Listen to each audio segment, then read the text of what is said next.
ভোটের আগে তৃণমূলের নতুন formula, district election core committee গঠন তৃণমূলের। ভোটের আগেই তৃণমূলের নতুন ফর্মুলা। এই কমিটিতে কারা কারা থাকবেন, এই কমিটি কি পদক্ষেপ নেবে, আরো বিস্তারিত জানার চেষ্টা করব। আবির রয়েছে আমার সঙ্গে। আবির, দেখো, বাছাই করা সাংগঠনিক জেলাতেই ডিস্ট্রিক্ট ইলেকশন কোর কমিটি তৈরি করা হয়েছে, যার মধ্যে বারাসাত, বহরমপুর, জঙ্গিপুর যে সাংগঠনিক জেলা রয়েছে সেগুলি তার মধ্যে পড়ে। একদম জেলার নিচু স্তরে যাতে পারস্পরিক দূরত্ব না থাকে তা মেটাতে আগেভাগে শাসক দল সচেষ্ট, এবং সেই কারণেই হচ্ছে এই সমস্ত জেলাগুলোর বিধানসভাগুলো অত্যন্ত গুরুত্বপূর্ণ, সেখানেই নিয়ে আসা হয়েছে। বারাসাত, বহরমপুর, জঙ্গিপুরের ক্ষেত্রে যেমন কোর কমিটিতে আমরা দেখতে পাচ্ছি যে বেশ কয়েকজন সাংসদ রয়েছে, বেশ কয়েকজন বিধায়ক রয়েছেন, আবার যারা সাংগঠনিক ক্ষেত্রে যারা দায়িত্বপূর্ণ ব্যক্তি তারাও সেখানে রয়েছেন। যেটা ধারণা সেটা হচ্ছে যে বিধানসভা ভোটের আগে এই সমস্ত বিধানসভা ক্ষেত্রে পারস্পরিক কিছু সমস্যা নিচু তলাতে তার দলের শীর্ষ নেতৃত্বের নজরে এসেছিল। বহু ক্ষেত্রে বেশ কিছু রাজনৈতিক সমীকরণ কতগুলো জায়গাতে ক্রমাগত বদল হতে চলেছে, তাই ইলেকশন কোর কমিটি করে একেবারে মাইক্রো ম্যানেজমেন্টের যে ব্যবস্থা তৃণমূল কংগ্রেস করতে চায়। এর আগে কোনোদিন কিন্তু এই ধরনের কোনো পরিস্থিতি তৈরি হয়নি, এবং আমরা আগে দেখতাম যে জেলায় জেলায় পর্যবেক্ষক তৃণমূল কংগ্রেস রাখতে পারে, পর্যবেক্ষক পদ তুলে দেওয়া হয়। কিন্তু এই যে ডিস্ট্রিক্ট ইলেকশন কোর কমিটি রয়েছেন, যারা জেলায় ভোট প্রচার থেকে ভোট ম্যানেজমেন্টের খুঁটিনাটি সমস্ত দায়িত্বই কার্যত তারা পালন করবেন। যেমন বারাসাত ডিস্ট্রিক্ট ইলেকশন কোর কমিটিতে আহ্বায়ক এবং সহ আহ্বায়ক পদ দেওয়া হয়েছে রথিন ঘোষ এবং জ্যোতিপ্রিয় মল্লিককে, এবং তারা দুজনেই ভোট করানোর ক্ষেত্রে যথেষ্ট অভিজ্ঞতা এবং তারা অনেকটা সাফল্যও পেয়েছেন। তাছাড়া 16 জনের সেখানকার কোর কমিটিতে বারাসাত সাংগঠনিক জেলার সভাপতি যিনি সাংসদ কাকলি ঘোষ দস্তিদার, চেয়ারম্যান সব্যসাচী দত্তকেও রাখা হয়েছে। আবার বহরমপুর, জঙ্গিপুরের ক্ষেত্রে হচ্ছে সাংসদ খালিলুর রহমান, আবু তাহের, ইউসুফ পাঠান তাদেরকে রাখা রয়েছে। এর মধ্যে খালিলুর আবার সাংগঠনিক জেলার সভাপতি।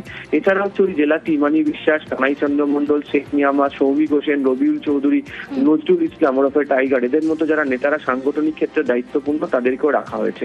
এবং বিশেষ করে মুর্শিদাবাদের মতো জায়গাতে কখনো জঙ্গিপুর পুরসভা স্তরে কিছু সমস্যার বিষয়, ফারাক্কা, শামশেরগঞ্জের মতো যে আসন যেগুলোতে লোকসভা নির্বাচনে কংগ্রেসের পক্ষে সেখানে ভোট অনেকটা ভালো হয়েছিল, আবার সদ্য দলত্যাগী হুমায়ুন তিনি নতুন দল গঠন করেছেন, তিনিও একাধিক জায়গা মিমকে নিয়ে প্রচার করছেন। তাহলে এই সমস্ত জায়গাতে নিচু স্তরে সমীকরণ কিভাবে প্রচার চলবে, কিভাবে কাজ চলবে সেটা বোঝানোর জন্য এই ডিস্ট্রিক্ট ইলেকশন কোর কমিটি তৈরি করা হয়েছে, এমনটাই ধারণা করা হচ্ছে। এসআইআর এর নয়া নির্দেশ কমিশনের কি নয়া নির্দেশ কমিশনের জানার চেষ্টা করব। সোমরাজ রয়েছে টেলিফোন লাইনে। সোমরাজ, দেখো, এসআইআর নিয়ে নয়া নির্দেশ জাতীয় নির্বাচন কমিশন দিল। রাজ্যের মুখ্য নির্বাচন আধিকারিক মনোজ কুমার আগরওয়ালকে কিছুক্ষণ আগে চিঠি পাঠিয়ে জানিয়ে দেওয়া হলো যে বাংলার বাড়ি গ্রামীণ বা প্রধানমন্ত্রী গ্রামীণ আবাস যোজনা গ্রামীণ এই প্রকল্পগুলি থেকে যারা অনুমোদন পত্র পেয়েছেন বা শংসাপত্র পেয়েছেন এসআইআর এর নথি হিসাবে তা গ্রহণযোগ্য নয়। রাজ্যের মুখ্য নির্বাচনী আধিকারিক গত 21শে জানুয়ারি জাতীয় নির্বাচন কমিশনকে চিঠি লিখেছিল, কারণ দেখা যাচ্ছিল অনেক ইয়ারোরাই ডকুমেন্ট হিসাবে আপলোড করছিল বাংলার বাড়ি গ্রামীণের শংসাপত্র বা প্রধানমন্ত্রী গ্রামীণ আবাস যোজনার থেকে পাওয়া শংসাপত্র কি হিসাবে দাবি করতে আপলোড করছিল হাউস অ্যালটমেন্ট সার্টিফিকেট হিসাবে। কারণ এসআইআর এর নথি হিসাবে হাউস অ্যালটমেন্ট সার্টিফিকেট বা কোনো জমি এই সংক্রান্ত সরকারের দেওয়া শংসাপত্রকে গ্রহণ করার নির্দেশ রয়েছে। কিন্তু সেক্ষেত্রে জাতীয় নির্বাচন কমিশনের পর্যবেক্ষণ যে প্রধানমন্ত্রী গ্রামীণ আবাস যোজনা বা বাংলার বাড়ি গ্রামীণের মতো আর্থিক প্রকল্প তার শংসাপত্র কোনোভাবেই এসআইআর এর নথি হিসাবে গ্রহণ করা হতে পারে না। রাজ্যের মুখ্য নির্বাচনী আধিকারিককে জাতীয় নির্বাচন কমিশন নির্দেশ দিচ্ছে যে দ্রুত রাজ্যের সব অফিসারকে এই নির্দেশ কার্যকর করার জন্য। দেখো, কখন এই নির্দেশ দিচ্ছে, যখন এসআইআর এর শুনানি প্রক্রিয়া শেষ হয়ে গেছে, গত 14ই ফেব্রুয়ারি অর্থাৎ গত শনিবার শুনানি শেষ হয়ে গেছে। ইতিমধ্যেই ডকুমেন্ট আপলোড প্রায় 1,30,00,000-এরও বেশি হয়ে গেছে। সেই জায়গায় দাঁড়িয়ে জাতীয় নির্বাচন কমিশনের তরফে এই ব্যাখ্যা রাজ্যের মুখ্য নির্বাচনী আধিকারিকের দপ্তরকে দেওয়া হচ্ছে। এবারে যেটা প্রশ্ন আসছে, যে সমস্ত ইআরও বা এইআরওরা এই বাংলার বাড়ি গ্রামীণ বা প্রধানমন্ত্রী গ্রামীণ আবাস যোজনা থেকে পাওয়া শংসাপত্র আপলোড করেছে করেছিল সেগুলির ভবিষ্যৎ কি হবে তা এখনো পর্যন্ত স্পষ্ট নয়। কিন্তু রাজ্যের মুখ্য নির্বাচনী আধিকারিকের দপ্তর থেকে ইতিমধ্যেই জেলা শাসকদের নির্দেশ দেওয়া হয়েছে গোটা বিষয়টি কার্যকর করতে। অর্থাৎ প্রধানমন্ত্রী গ্রামীণ আবাস যোজনা বা বাংলার বাড়ি গ্রামীণের থেকে যে শংসাপত্র পেয়েছেন এ রাজ্যের বাসিন্দারা, যাদেরকে এসআইআর এর শুনানিতে ডাকা হয়েছে, যারা এই শংসাপত্রগুলি দিয়েছিলেন, সেই শংসাপত্রগুলো এসআইআর এর নথি হিসেবে গ্রহণ করা হবে না।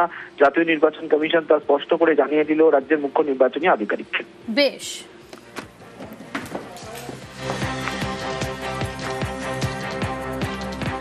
হাওড়ার দিকে নজর রাখা যাক। সেখানে রোগী মৃত্যুতে নার্সিংহোমে তুলকালাম পরিস্থিতি। হাওড়ার বাঁকড়ায় নার্সিংহোমে ভাঙচুর, পেটে ব্যথা নিয়ে গতকাল রাতে ভর্তি, আর আজ সকালেই রোগীর মৃত্যুতে গাফিলতির অভিযোগ।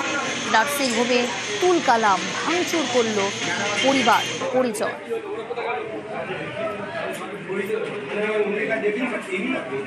দেবাশিস রয়েছে আমার সঙ্গে। দেবাশিস, চিকিৎসার গাফিলতির অভিযোগ তুলছে পরিবার, হাসপাতাল কর্তৃপক্ষ কি বলছে? এবার হাসপাতাল কর্তৃপক্ষের দাবি যে তারা কিন্তু সঠিক চিকিৎসা করছিলেন, রোগীর অবস্থা যথেষ্ট আশঙ্কাজনকই ছিল, কিন্তু পরিবারের তরফ থেকে ভুল বোঝাবুঝি হয়। পরিবারের তরফে ভুল বোঝাবুঝির ক্ষেত্রে কিন্তু এই ধরনের ঘটনা ঘটে। তবে হাসপাতালে যদি কোনো নার্স বা চিকিৎসক কারোর যদি বিরুদ্ধে অভিযোগ প্রমাণ হয়, সেক্ষেত্রে তাদের বিরুদ্ধে কড়া ব্যবস্থা নেওয়ার আশ্বাস দিয়েছেন হাসপাতাল কর্তৃপক্ষ। তবে এই হাসপাতালে এই প্রথম নয়, এর আগেও কিন্তু একাধিকবার এই অভিযোগ ওঠে এবং অভিযোগের ভিত্তিতে একাধিকবার ভাঙচুরও হয়। এই ঘটনা ঘিরে কিন্তু ব্যাপক উত্তেজনা ছড়ায় বাঁকড়া অঞ্চলের আরতি পণ্ডিত, যিনি গতকাল রাত্রিবেলা ভর্তি হলেও সকালে যখন তার পরিবারের লোকজন আসে তখন কথা বলে। পরবর্তীকালে দেখা যায় তার কিছুক্ষণ পরেই হাসপাতাল থেকে পরিবারের কাছে ফোন যায় যে তার মৃত্যু হয়েছে। এরপরেই কিন্তু উত্তেজিত জনতা, পরিবারের লোকেরা এসে ভাঙচুর চালায় নার্সিংহোমে। বেশ,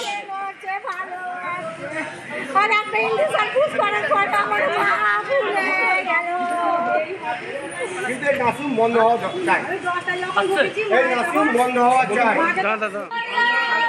ডাক্তারবাবু বললেন, একটাই কথা বললেন যে আপনাদের অসুবিধা নেই, আপনার মা ঠিক আছে, সুস্থ আছে, আপনারা বাড়ি চলে যান। ভাইপো এসে যখন দেখলো মা পরিষ্কার আছে, মায়ের সঙ্গে কথা বলেছে, একজন ওই পুশ করছে ইঞ্জেকশন, সেই ইঞ্জেকশনটা পুশ যেমনি করলো তার কিছুক্ষণ পর দিয়ে বলে আপনার মায়ের ডেথ হয়ে গেছে। যে ডাক্তারি করছে তার জ্ঞান আছে কোন মেডিসিন দিতে হয় কোন রোগের জন্য। একটা ছবি দেখাই আপনাদের, দেখুন তো। এই ছবিটা দেখে কোথাও মনে হচ্ছে এটা একটা নদী। এখানে চারিদিকে আবর্জনা পড়ে রয়েছে। আলিপুরদুয়ারে নদী দূষণ, আর এই দূষণেই দুশ্চিন্তা। জয়গার জমা আবর্জনা ফেলা হচ্ছে তোরসায়। ঠিকাদার সংস্থার বিরুদ্ধে এমনটাই অভিযোগ। জয়গা উন্নয়ন পর্ষদের উদাসীনতার অভিযোগ। যে ছবি আপনাদের দেখাচ্ছি, আলিপুরদুয়ারে নদী দূষণে দুশ্চিন্তা। রাজকুমার রয়েছে আমার সঙ্গে। রাজকুমার, ঠিকাদারের বিরুদ্ধেই অভিযোগ, ঠিকাদার সংস্থার বিরুদ্ধে অভিযোগ, এবং একই সঙ্গে জয়গা উন্নয়ন পর্ষদের উদাসীনতা যে রয়েছে এই ছবিতেই তো স্পষ্ট। একদমই, দেখো জয়গা উন্নয়ন পর্ষদের যে উদাসীনতা রয়েছে, তুমি ঠিকই বলেছো, একদমই, যে এই ছবি তা প্রমাণ করে দিচ্ছে। কিন্তু বিষয়টি হচ্ছে যে এই যে নদী, তোরসা নদী, এই তোরসা নদী কিন্তু আমাদের আলিপুরদুয়ার এবং কোচবিহার এই দুটো জেলার লাইফলাইন। শুধু তাই নয়, জলদাপাড়া জাতীয় উদ্যানের মতো অত্যন্ত গুরুত্বপূর্ণ জাতীয় উদ্যানেরও লাইফলাইন হচ্ছে এই তোরসা নদী। কারণ এই তোরসা নদীর জলের ওপরেই জলদাপাড়া জাতীয় উদ্যানের একশৃঙ্গ গন্ডার সহ একাধিক বন্য জন্তু কিন্তু নির্ভরশীল। এইরকম একটা নদী খুব মারাত্মকভাবে এই যে জয়গাতে, যেখানে এই দূষণের কবলে পড়েছে, এবং জয়গা উন্নয়ন পর্ষদ কিন্তু কার্যত কোনো ব্যবস্থাই নিচ্ছে না। এবং এই যে ছবি, এই ছবিতে কিন্তু উদ্বেগ প্রকাশ করেছেন পরিবেশ কর্মীরা পর্যন্ত। ফলে বিষয়টি নিয়ে কিন্তু এই ছবি ইতিমধ্যে, যদিও জয়গা উন্নয়ন পর্ষদের পক্ষ থেকে জানানো হয়েছে যে বেসরকারি সংস্থাকে এই জয়গাতে আবর্জনা পরিষ্কার করার দায়িত্ব দেওয়া আছে, তাকে বারণ করে দেওয়া হয়েছে যাতে নদীর বুকে যাতে এভাবে আবর্জনা না ফেলে। কিন্তু তাহলে আবর্জনা ফেলবে কোথায়, সেটা নিয়েও একটা বিতর্ক তৈরি হয়েছে, এবং ইতিমধ্যেই এই ছবি নিয়ে কিন্তু তোলপাড় শুরু হয়েছে বিভিন্ন মহলে। বেশ, লেবার মানছি, আমার যদি যে কোনো বলিতে আমাকে উল্টে চাপ দেয়, এই জন্য আমি কিছু বলি না। সবার যদি ভালো চলে তো আমারও ভালো চলবে। আমি তো মজবুরি করি, কাজ করি, অসুবিধা নেই। গন্ধ সেই প্রচন্ড গন্ধ থাকাই যায় না। এখানে নদীর জল, এখন এটা নদীর জল ব্যবহার করা যায় না। তোরসা নদীতে এর আগেও জলের নমুনাতে দেখা গেছে জলটি দূষিত এবং পরিবেশের ভারসাম্যের দিক দিয়ে সেটা কোনোভাবেই অনুকূল না। আমাদের এই ডুয়ার্সে যে বনাঞ্চল বক্সা এবং জলদাপাড়া উভয়ে একটা বড় পরিবেশ বিপর্যয়ের সম্মুখীন হতে যাচ্ছে, এই আশঙ্কা আমরা পরিবেশ নিয়ে যারা কাজ করি তারা আশঙ্কা প্রকাশ করছি। অবিলম্বে সরকারি ব্যবস্থাপনার যে উদাসীনতা আছে সেখান থেকে দৃষ্টি দেওয়া উচিত।